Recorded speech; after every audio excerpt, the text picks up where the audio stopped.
Hi everyone.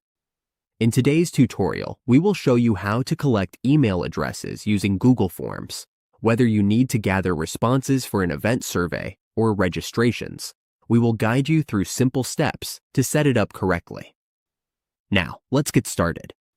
On your Google Drive dashboard, go to the upper left corner of your dashboard and click New. Then, click Google Forms. Just click that one and you will be redirected to Google Forms. Now, in these options, go to Responses to collect all our settings.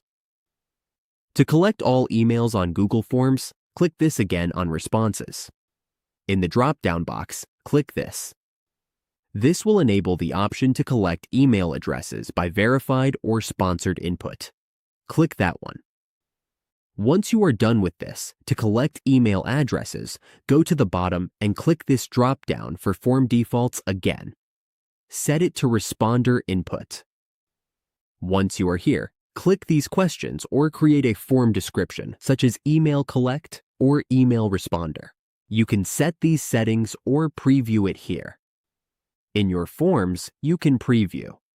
When you are done with that, just click Publish. That's it.